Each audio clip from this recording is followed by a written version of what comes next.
ఉద్యోగ ఉపాధ్యాయుల ఐక్యత, ఉద్యోగ ఉపాధ్యాయుల ఐక్యత.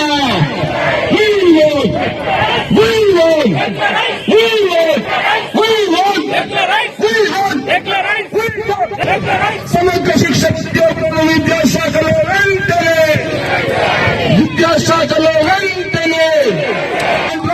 వద్దురా, మీరిచ్చిన మాటే కదా. ఇటు ప్రభుత్వం దృష్టికి, అటు అధికారుల దృష్టికి, ఇటు ప్రజల దృష్టికి మా యొక్క డిమాండ్ను చేరవేర్చేందుకు అహర్నిశలు కృషి చేస్తున్నందుకు గాను మా యొక్క సమగ్ర శిక్ష ఉద్యోగుల పక్షాన మీడియా మిత్రులకు ప్రత్యేక ధన్యవాదాలు తెలియజేస్తున్నాము.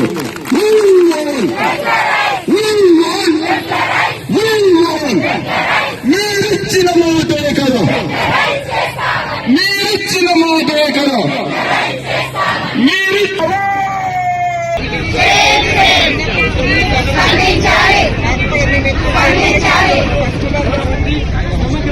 గ్యారంటీ ఇచ్చినటువంటి సీఎం గారు, డిప్యూటీ సీఎం గారు, సీతక్క గారు, ఉత్తమ్ కుమార్ రెడ్డి గారు, కోమటిరెడ్డి వెంకటరెడ్డి గారు ఇంకా నిర్లక్ష్యం చేస్తా ఉన్నది.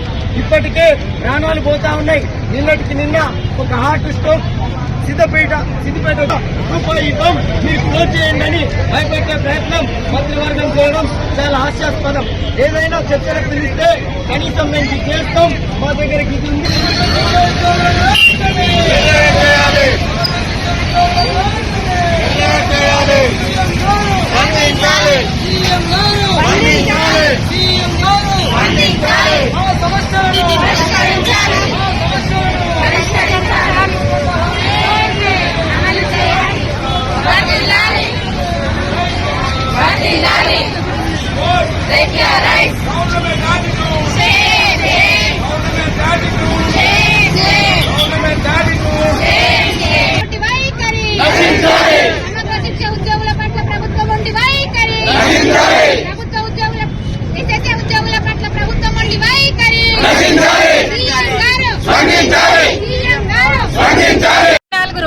ఈ రోజుతో 24వ రోజుగా నిరవధిక సమ్మెకు దిగినటువంటి టోటల్ 33 డిస్టిక్ల ఎస్ఎస్ఏ ఉద్యోగులందరూ కూడా రోడ్డు మీదకి వచ్చి మా అర్ధనాదాలు వెల్లవించుకున్నా గానీ సీఎం గారు వినిపించుకోనట్టు చూడనట్టు మొండి వైఖరితో ఉండడం సరికాదు సార్. మీరిచ్చిన హామీనే మేము అడుగుతున్నాం, వేరేదేమో అడగట్లేదు. గొంతెమ్మ కోరికలు కావు, మేము అడిగేది న్యాయమైన డిమాండ్. గత 20 సంవత్సరాలుగా దీంట్లో పనిచేస్తున్నటువంటి వాళ్ళం ఉన్నాము. ఏజ్ రిటైర్మెంట్ దగ్గరికి వచ్చిన రిటైర్డ్ అయితే రూపాయి ప్రభుత్వం నుంచి నోచుకొని ఉద్యోగులం ఉన్నాం. చనిపోతే రూపాయి కూడా మన్ను పోయడానికి కూడా లేదు. అలాంటి ప్రభుత్వం మొండి వైఖరి నశించాలి. మేము తెలంగాణ బిడ్డలం కామా? మేము కూడా తెలంగాణ పుట్టినోళ్ళమే. మాకు ఉద్యమాభివందనాలు ఉన్నాయి కాబట్టే మేము ఉద్యమం అనేది స్టార్ట్ చేసినాం.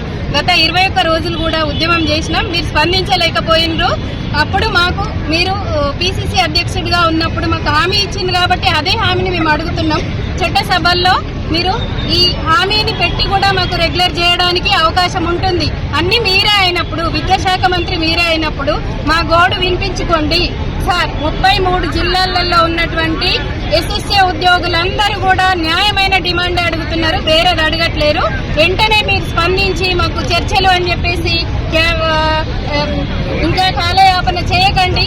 పిల్లల జీవితాలు 1,25,000 పిల్లలు రోడ్డుపైకి కూడా వచ్చే అవకాశం ఉంటది. కాబట్టి వాళ్ళని మేము సున్నితంగా మేము ఇక్కడ ధర్నాలో ఉంటూ కూడా వాళ్ళని కాపాడుతున్నాము. అంటే ఆ పిల్లలు ఉన్నారు కాబట్టి ఈరోజు మాకు భవిష్యత్తు ఉంది. కాబట్టి మేము పిల్లలకి ఎలాంటి అన్యాయం చేయకుండా మేము ధర్నాకి వచ్చినామంటేనే మీరు ఆలోచించుకోవాలి. ఇది శాంతియుతంగా చేస్తున్నాం. మీరిచ్చిన హామీని పట్టుకొని మేము చేస్తున్నాము. గత ప్రభుత్వం కూడా 10 సంవత్సరాలు మాతో కాలయాపన చేసింది.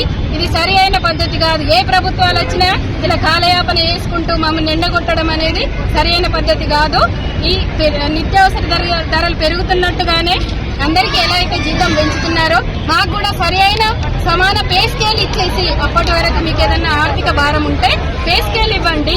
పే స్కేల్ ఇచ్చేసి తర్వాత ఏ రోజు వరకు జీవో తీసుకొస్తారో ఒక నిర్ణయం చేసి ఒక కాపీ రూపంలో మాకు ఇవ్వండి. మేము అడిగేది న్యాయమైన డిమాండ్ కాబట్టి మీరు కూడా అన్నీ తెలుసు, మీ సమగ్ర శిక్ష యొక్క బాధలన్నీ తెలుసు అన్నారు. తెలిసిన వాళ్ళు ఎందుకు స్పందించట్లేదు అని మేము 33 జిల్లాల ఎస్ఎస్ఏ ఉద్యోగుల మీడియా ముఖంగా అడుగుతున్నాం.